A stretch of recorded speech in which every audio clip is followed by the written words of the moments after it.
तो दोस्तों स्वागत है आपका हमारे चैनल दक्ष अग्निहोत्री पे। मैं हूं नवनीत, ये है दक्ष। हम रखेंगे अपना पक्ष। तो दोस्तों आप लोगों की डिमांड पे विक्टोरियस गाड़ी जो है हमने पूरी नाप दी है, उसकी पूरी औकात जो है ना आज आपके सामने पेश होने वाली है। ड्राइव रिव्यू लाए हैं आपके लिए भाई साहब, जिंदगी का स्वाद आ जाएगा। अगर गाड़ी प्लान करने वाले हो तो इस वीडियो से ज्यादा हकीकत आपको कोई नहीं बताएगा। पूरे यूट्यूब में कहीं नहीं मिलेगी। A to Z इसके पॉजिटिव नेगेटिव्स आपको सारे बताए जाएंगे। कंक्लूजन में बताया जाएगा कि गाड़ी लेनी है या क्रॉस मार देना। भैया हमारा वीडियो क्लैरिटी देता है कि आपको गाड़ी लेनी है या नहीं लेनी है या छोड़ देनी बताती है आपको भाई। जैसा कि जो लोग हमारे चैनल से जुड़े हुए हैं उनको पता है कि भाई ये चैनल हमेशा सच ही बताता है, पब्लिक के फायदे की बात करता है, झूठ ये चैनल नहीं बोलता है। तो चैनल पे नए हो तो चैनल को पहले सब्सक्राइब कर लेना भाई। वीडियो का पूरा मजा ले लेते हो, कार डिसाइड कर लेते हो, लेकिन चैनल को सब्सक्राइब नहीं करते, ये गलत बात है। तो भाई चैनल को सब्सक्राइब मेरे भाई जरूर कर देना, फ्री ऑफ कॉस्ट है। कोई नई गाड़ी अगर ले रहे हो और उसमें कंफ्यूजन है तो ये नीचे नंबर आ रहा है हमारा, आप हमारे साथ पेड कॉल स्लॉट बुक करके भी बात कर सकते हो। और अगर किसी गाड़ी की प्री डिलीवरी इंस्पेक्शन यानी कि लेने से पहले गाड़ी की जांच पड़ताल करवाना चाहो और हम दोनों से कराना चाहो तो उसके लिए भी नीचे ये आ रहा है नंबर। ऑल इंडिया में हम ऑन डिमांड कहीं पे भी आ जाते हैं। दिल्ली NCR में हम एक्टिव हैं सबसे ज्यादा। ये आ रहा नीचे हम दोनों को बुलाने के लिए। हजारों लोग इस सर्विस का फायदा उठा चुके हैं। आप लेना चाहो ये फायदा, गलत गाड़ी नहीं मिल पाएगी भाई अगर हम आ गए तो। भाई विक्टोरियस ही पता नहीं जाने कितनी पीढ़ी हो रखी है। टाइम नहीं मिल रहा था ड्राइव रिव्यू बनाने का। तो इससे पहले बाकी बातें करें गाड़ी के बारे में। सबसे पहले भाई गाड़ी का ड्राइव रिव्यू देख लो, उसके बाद मिलते हैं यहीं पे।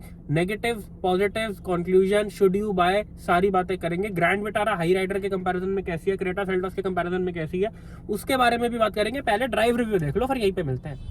भाई साहब इंटीरियर देखो क्या लग रहा है इसका। जवाब लग ही नहीं रही है मारुति से जो एक शिकायत होती थी कि भाई इनकी सारी गाड़ियों के इंटीरियर एक जैसे लगते हैं, वो चीज इन्होंने कम्प्लीटली चेंज कर दी है।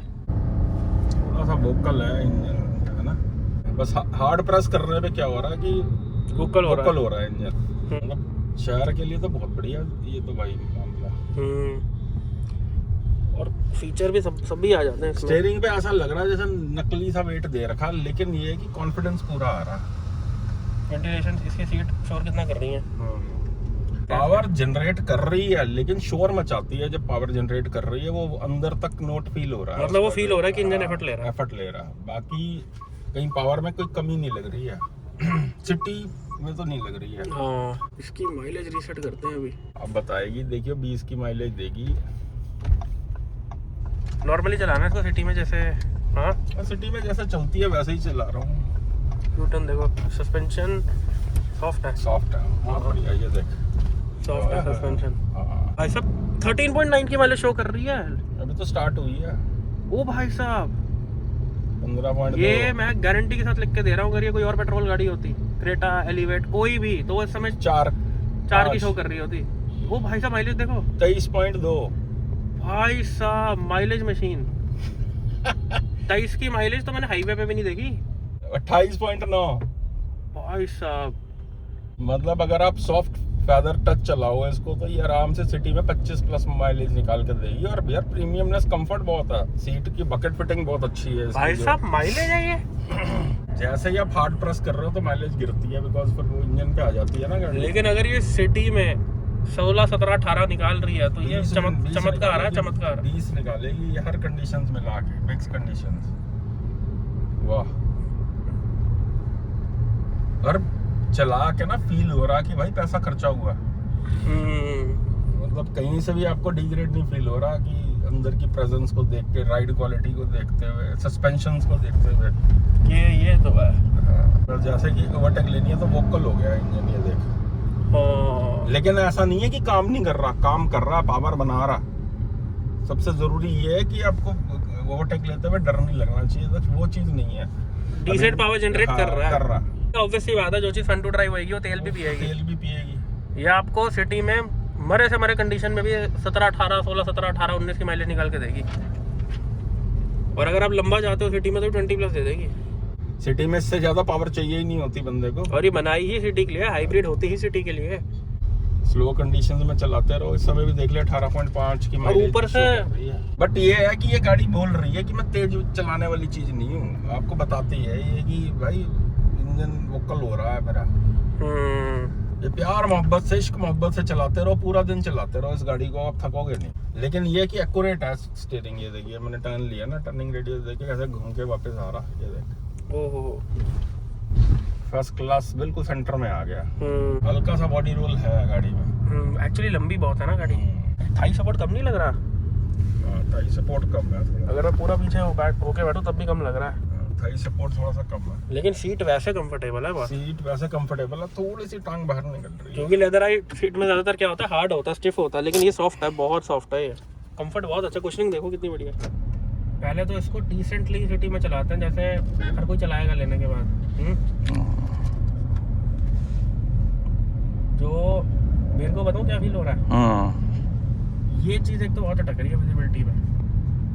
ये जो है ना, ऐसा लग रहा है विजन जो है ब्लॉक हो रहा है इसकी वजह से। स्क्रीन और ये दोनों सी चीजें, क्योंकि अगर मैं सामने देख रहा हूँ मेरा ध्यान इस पे जा रहा है, ये जो है। और थाई सपोर्ट सही में कम है, ये देखो। थाई एक बारी सपोर्ट, देखो मेरा पैर कैसा हाँ हाँ नहीं है थाई सपोर्ट। आधे से ज्यादा पैर बाहर है पूरा, ये देखो। गलत तो नहीं बैठा हुआ मैं? नहीं ठीक बैठा हुआ। अगर मैं पूरा पीछे हो जाता तब भी ऐसा लग रहा है नीचे सपोर्ट नहीं है। जैसे 7 सीटर में पीछे की सीटें नहीं होती, जैसे 7 सीटर में तीसरी रो नहीं होती। ऐसे में तो बहुत ही प्यारी चल रही है, देखो राइड क्वालिटी जो है। भाग तो पूरी नहीं है, शोर कर रही है थोड़ी। ये देखो, ये खराब सड़क है थोड़ी, इस पर पता ही नहीं चला। हाँ सस्पेंशन बहुत अच्छे से ट्यून है। बाकी क्या है, ये फन टू ड्राइव के हिसाब से नहीं है, ये है decent city drive. Decent city drive. अगर इसको रेफ करके चलाओगे तो कॉन्फिडेंस उतना नहीं दे रही है। ये देखो थोड़ा सा हल्के झूले आते हैं। हाँ, थोड़ी सी ब्रेक लेट आई है, लेकिन ठीक है। ऊपर से बात बताऊं क्या है, अगर गाड़ी में पावर होगी तो माइलेज नहीं देगी। बिल्कुल। अब जैसे ये गाड़ी है, देखो 700 पेट्रोल में, ऑटोमेटिक में कितनी ज्यादा पंची है ये गाड़ी, लेकिन ये माइलेज क्या देती है सबको पता है, 4-5 ही माइलेज देती है। इस गाड़ी में अगर पावर कम है, भाई गाड़ी या तो पावर देती है माइलेज देती है ना, दोनों चीजें साथ में नहीं मिलती हैं।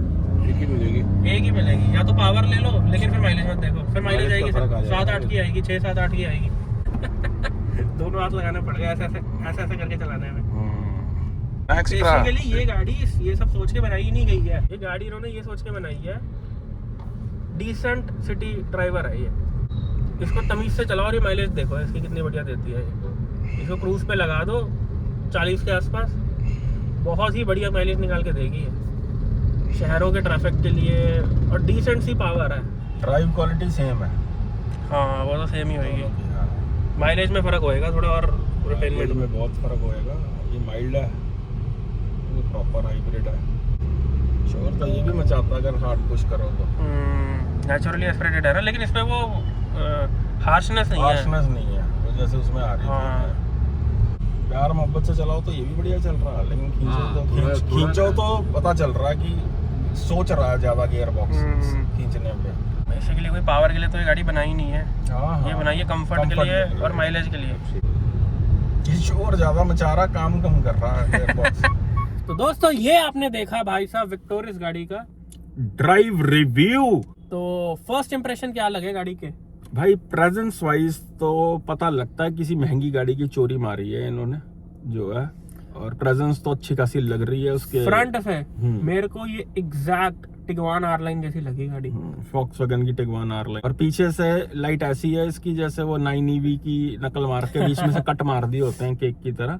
अब हम चलते हैं भाई गाड़ी के पॉजिटिव्स की तरफ। बंदा ही पॉजिटिव है तो पहले पॉजिटिव्स की बात कर लेते हैं भाई। जैसे कि अभी हमने बात की, अच्छी रोड प्रेजेंस है गाड़ी की, एक नई रोड प्रेजेंस लगेगी, हेड टर्नर सी लगती है गाड़ी जो है। और भाई ड्यूल टोन में बहुत सुंदर है, जो खैर वो तो आते ही टॉप मॉडल्स में है। डार्क कलर बहुत सुंदर लग रहे हैं गाड़ी के। हाँ, ये एक गाड़ी का पॉजिटिव है कि गाड़ी में सिर्फ और सिर्फ डार्क कलर्स ही अच्छे लगते हैं। मतलब जो लोग कहते हैं ना कि जी व्हाइट लूंगा, फैमिली कलर है व्हाइट लूंगा, व्हाइट में आप ले सकते हो, आपकी अपनी मर्जी है, लेकिन जो हमको देखकर इन रियल लाइफ देखकर फील हुआ, व्हाइट में इस गाड़ी की ग्रेस नहीं लगती है। व्हाइट में ये पीछे से बहुत अगली लगती है, लेकिन डार्क कलर्स में, ग्रे में, ब्लैक में, ग्रीन टर्कोइड से जो ग्रीन आता है, it looks very beautiful in dark tones. इस अब ध्यान से समझ लो, इस वीडियो के अंदर हमने तीनों वेरिएंट इसके जो हैं उसके बारे में हम बता देंगे आपको, जिसमें स्ट्रॉन्ग हाइब्रिड, माइल्ड हाइब्रिड और सीएनजी वेरिएंट और नॉर्मल एलेक्सा वीएक्सआई ये पेट्रोल। सबके बारे में बताएंगे आपको। अब बात कर लेते हैं दोस्तों अगले पॉजिटिव की, वो है इंटीरियर। भाई मारुति का पहली बारी किसी गाड़ी का इंटीरियर जो है वो अच्छा लग रहा है। अदरवाइज मारुति से एक ही शिकायत रहती थी कि भाई मारुति की सारी गाड़ियों के इंटीरियर एक जैसे हैं। आप इनकी स्विफ्ट लो, इनकी बलिनो लो, इनकी फ्रॉन्क्स लो, इनकी ग्रैंड विटारा लो, सारी गाड़ियां एक जैसी लगती थी। मतलब बोरिंग से इंटीरियर थे, डैशबोर्ड का लेआउट बहुत ही बेकार और पुराना लगता था। लेकिन विक्टोरियस में मैं कहूंगा कि पहली बार मारुति की हिस्ट्री में इन्होंने एक इंटीरियर में चेंज लाया है और वो चेंज बेहद खूबसूरत लगा। मेरे को तो बहुत अच्छा पसंद लगा। आया। अच्छा, बहुत अच्छी रिचनेस वाली फील आ रही थी, महंगी गाड़ी वाला सौदा लग रहा था। और एक और जो गाड़ी में पॉजिटिव लगा, वेरिएंट जो इन्होंने इस बार पिच करे हैं, स्ट्रॉन्ग हाइब्रिड इन्होंने वीएक्सआई वेरिएंट में डाल दिया, जो आपको लगभग 18 लाख रुपए समथिंग का दिल्ली में ऑन रोड आ जाएगा। बिल्कुल, अलग अलग स्टेट्स में 18 साढ़े 18 लाख के आसपास आएगा। ये एक अच्छी चीज की है। दूसरा अगला पॉजिटिव इसका कि भैया अंडर बॉडी सीएनजी लगा दी गई है सीएनजी वेरिएंट्स के अंदर, जिसमें बूट स्पेस आपको रज के मिलेगा। स्टेपनी नहीं मिलेगी उसके अंदर, लेकिन बूट स्पेस आपको फर्स्ट क्लास मिलेगा। भाई बहुत लोग डरते हैं कि नीचे लगा दी, लग तो नहीं जाएगी, फट तो नहीं जाएगी। भाई पेट्रोल का टैंक भी तो नीचे ही लगा होता है। तो कंपनी ने अगर लगाया तो बहुत ही R&D करके लगाया, सोच समझ के लगाया, इसलिए डरने की जरूरत नहीं है कि अच्छा नीचे मैकेनिक जो है लोकल मैकेनिक हाथ नहीं मार पाएंगे, कंपनी से ही कराओगे आप काम। अगला पॉजिटिव इसका भाई माइलेज। हाँ, स्ट्रॉन्ग हाइब्रिड तो है ही सिर्फ माइलेज के लिए। जो माइलेज का मीटर लगा के चलते हैं उनके चेहरे पे मुस्कान आने वाली है। बिल्कुल 20 प्लस माइलेज ही आपको कैसे भी निकाल के देगी गाड़ी जो है। हाँ, स्ट्रॉन्ग हाइब्रिड में। और सिटी ड्राइव अगर आपकी हैं तो स्ट्रॉन्ग हाइब्रिड बहुत ही अक्लमंदी वाला सौदा बन जाता है। कौन सा वेरिएंट लेना है इसके बारे में लास्ट में बात करेंगे। अगला दोस्तों इसका पॉजिटिव, राइड क्वालिटी जो है वो डिसेंट प्रोवाइड करती है। मैं ये नहीं बोलूंगा कि बहुत ही बढ़िया राइड क्वालिटी है, मारुति के स्टैंडर्ड्स के हिसाब से ठीक ठाक राइड क्वालिटी है। राइड क्वालिटी इससे बेटर गाड़ियां भी देती हैं, कंफर्ट इससे ज्यादा बेटर गाड़ियां भी देती हैं, तो ठीक ठाक सी राइड क्वालिटी है। ब्रेकिंग भी गाड़ी की कोई बहुत शार्प ब्रेकिंग नहीं है कि भैया लगाते ही गाड़ी चोक हो गई है, भाई एकदम जाम हो गई है, लेकिन लेट आ रही थी ब्रेक पर। हाँ, डिसेंट सी ब्रेकिंग प्रोवाइड करती है गाड़ी जो है। अगला दोस्तों इसका पॉजिटिव, इस गाड़ी के इंजन की रिलायबिलिटी, जो स्पेशली ब्रेजा वाला जो इंजन है, ब्रेजा वाला इंजन जो है, जो इसके ये माइल्ड हाइब्रिड जो नीचे के वेरिएंट्स में आ रहा है, यानी LXI, VXi, petrol manual, CNG अगर आप लेते हो, जो 1.5 4 सिलेंडर इंजन है। देखो रिलायबल तो स्ट्रॉन्ग हाइब्रिड भी है, वो टोयोटा का है, लेकिन इसमें बेनिफिट क्या है, इसको आप लॉन्ग टर्म में इजीली बाहर से भी रिपेयर करवा सकते हो। हाँ, अगर सीएनजी नहीं भी लगी हुई, आपने लिया पेट्रोल भी ले लिया, तो सीएनजी भी बाहर से फिट हो जाती है इसके अंदर। हाँ, इजीली बाहर का मैकेनिक भी सर्विस करता है। और रिलायबल इनका स्ट्रॉन्ग हाइब्रिड भी है, बिकॉज वो टोयोटा सोर्स्ड इंजन है, वो इन्होंने नहीं बनाया हुआ, वो टोयोटा का है। आप समझो मेरे भाई, जो जो विक्टोरियस में नीचे वाला इंजन आता है 1.5 4 सिलेंडर, वो मारुति सुजुकी का अपना इंजन है। लेकिन जो स्ट्रॉन्ग हाइब्रिड आता है 3 सिलेंडर इंजन, वो टोयोटा का है। देखो रिलायबल वो भी है, लेकिन उसमें नुकसान क्या आएगा कि आप बाहर से उसको सर्विस नहीं करा सकते, उसको बाहर से रिपेयर नहीं करवा सकते इन फ्यूचर। 5-7 साल बाद जब गाड़ी काम मांगती है, रिप्लेसमेंट्स मांगती है पार्ट्स की, वो इंजन आप बाहर से नहीं दिखवा सकते। अगला दोस्तों इसका पॉजिटिव, अच्छी खासी एरी रूमी फील आती है गाड़ी के अंदर। इससे मैं एक बात यहाँ पे बोलूंगा, जो स्ट्रॉन्ग हाइब्रिड वेरिएंट था उसका ऑल ब्लैक इंटीरियर था, एंड पर्सनली मेरे को ऑल ब्लैक इंटीरियर्स नहीं पसंद आते।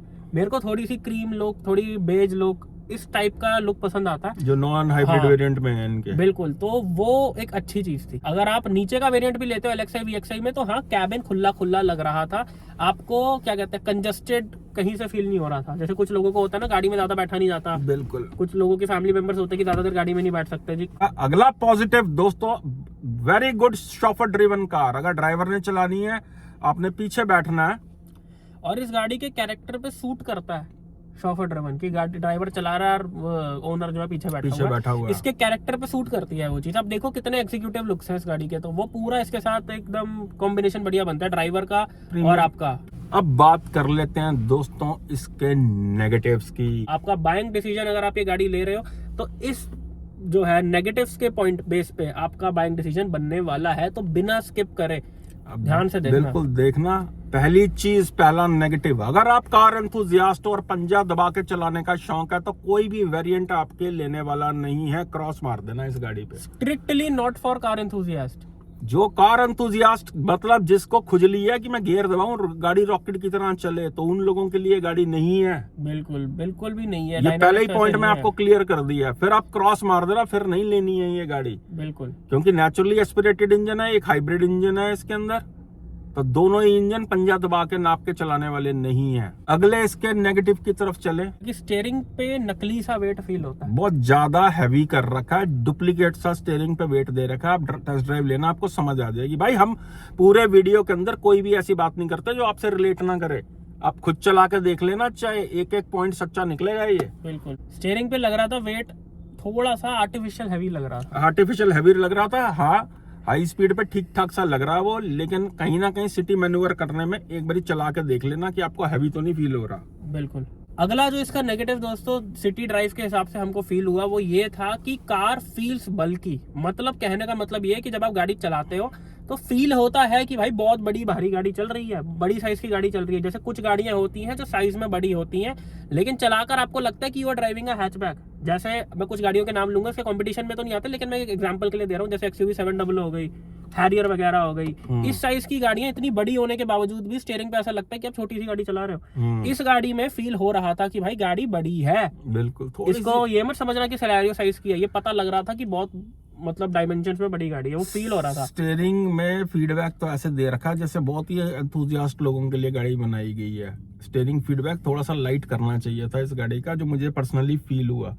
अब गाड़ी बल्कि है, इस वजह से कहीं ना कहीं एविडेंट बॉडी रोल भी आता है। जैसे ही गाड़ी का स्टीयरिंग को आप घुमाते हो तो अंदर महसूस होता है कि गाड़ी घूमी है, तो बॉडी रोल भी फील हो रहा था। अगला इसका नेगेटिव, भाई गाड़ी में स्पेशली मैं बात करूंगा कि जो इसका 1.5 नेचुरली एस्पिरेटेड का ऑटोमेटिक था, यानी कि टॉर्क कन्वर्टर, ध्यान से समझ लो, स्ट्रॉन्ग हाइब्रिड में आता है CVT, लेकिन 1.5 नेचुरली एस्पिरेटेड 4 सिलेंडर इंजन में आता है टॉर्क कन्वर्टर, सेम ब्रेजा वाला, ग्रैंड विटारा वाला। तो टॉर्क कन्वर्टर वाला वेरिएंट था भाई, इट वाज वेरी लैगी। बिल्कुल, और पता महसूस करा रहा था कि भाई वो शोर ही शोर मचा रहा, काम नहीं कर रहा। क्योंकि उसका रीजन क्या है भाई, टॉर्क कन्वर्टर को चाहिए होता है या तो डीजल इंजन या फिर petrol turbo. Naturally aspirated engine 100 bhp के इंजन में टॉर्क कन्वर्टर लगा रखा है। एक तो वो लैग मार रहा था भर भर के, पावर उसमें ऐसी लग रही थी जैसे एम्प्टी गाड़ी चला रहे हो। मतलब पिकअप गाड़ी में बिल्कुल नहीं था, बहुत ज्यादा एफर्ट ले रहा था इंजन। और अगर आप पिकअप लेने की कोशिश करोगे तो माइलेज ऐसे ड्रॉप हो रही थी उसकी जो है। नेगेटिव में एक चीज और है दोस्तों, इस गाड़ी की माइलेज। पॉजिटिव में भी माइलेज थी, लेकिन पॉजिटिव में जो माइलेज थी वो थी स्ट्रॉन्ग हाइब्रिड वेरिएंट की, लेकिन वही नेगेटिव बन जाता है if you are not going for strong hybrid. अगर आप इसमें पेट्रोल ऑटोमेटिक यानी कि टॉर्क कन्वर्टर वाला इंजन ले रहे हो, ब्रेजा वाला ऑटोमेटिक अगर इस गाड़ी में ले रहे हो, तो माइलेज बहुत बड़ी नेगेटिव बन जाती है। बिकॉज उस इंजन में क्या है कि वो पिकअप नहीं देता है, पावर उसमें नहीं है, तो पिकअप के लिए पंजे दबा दबा के चलाओगे। एंड टॉर्क कन्वर्टर का बिहेवियर ऐसा होता है, वो RPM को बहुत जल्दी ऊपर लेके जाता है। ऐसे में माइलेज आपको बहुत ही बुरी मिलने वाली है शहर के अंदर। इवन जो हम गाड़ी ड्राइव कर रहे थे वो भी 5-6 की माइलेज दे रही उस पे 6.1 लिखा हुआ था, एंड जो हाइब्रिड हम ड्राइव कर रहे थे उस पे 16.3 लिखा हुआ था। मतलब अब आप डिफरेंस देख लो कितना ज्यादा था माइलेज में। तो माइलेज सोच के ले रहे हो तो सिर्फ और सिर्फ इसकी CNG है या फिर स्ट्रॉन्ग हाइब्रिड है। अगला दोस्तों इसका बहुत बड़ा नेगेटिव, आगे की सीट्स में थाई सपोर्ट ही नहीं है, आधी टांग तो आपकी बाहर निकल रही होती है चलाते हुए गाड़ी के अंदर। भाई ये मेरे को सबसे ज्यादा घटिया नेगेटिव लगा। चाहे इसके कोई भी वेरिएंट ले लो, थाई सपोर्ट है ही नहीं आगे की सीटों में। बिल्कुल, मतलब ऐसा लगता है अगर आप पूरा अपना हिप पूरा पीछे करके भी बैठोगे एकदम 90 डिग्री पे, तब भी आपको ऐसा लगेगा कि आपका आधा, आपकी थाइस जो है वो आधी जो है बाहर झूल रही है। और ये लॉन्ग ड्राइव्स के अंदर बहुत अनकंफर्टेबल फील होती है। चला के देख लेना, समझने की कोशिश करो भाई, थाई सपोर्ट बहुत जरूरी है गाड़ी के अंदर।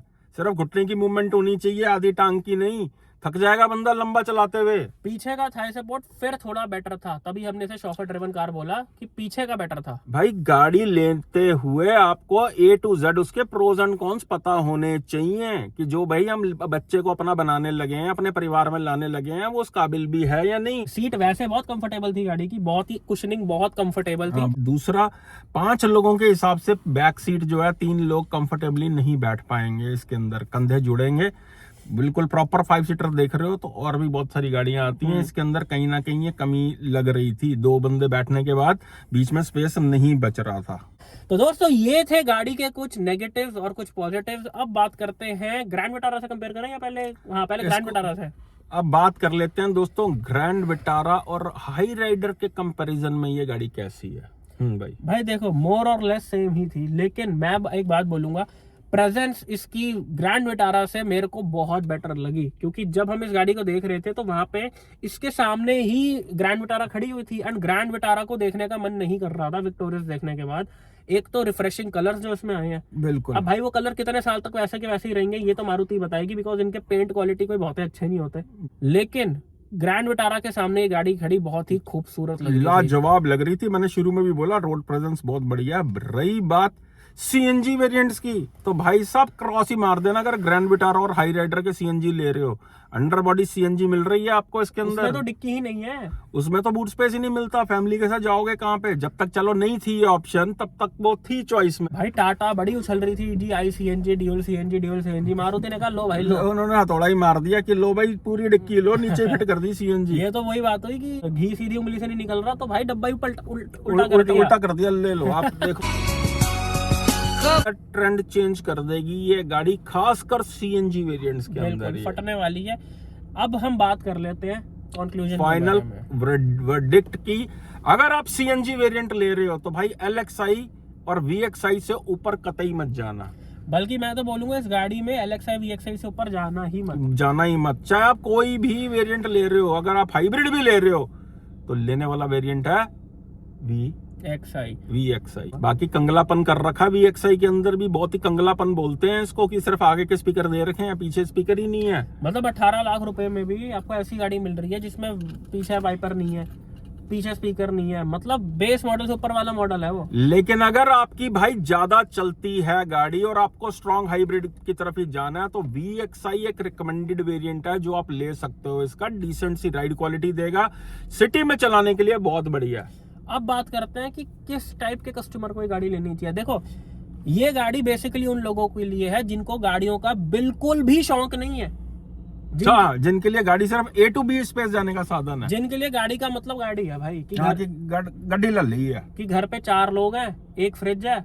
2 टीवी है और एक गाड़ी है। उन लोगों के लिए ये गाड़ी है जिनको बिल्कुल भी चलाने का शौक नहीं है, या फिर जो गाड़ी चलाते भी हैं तो बहुत ही धीरे आराम से चलाते हैं, प्यार मोहब्बत से चलाते हैं, उन लोगों के लिए।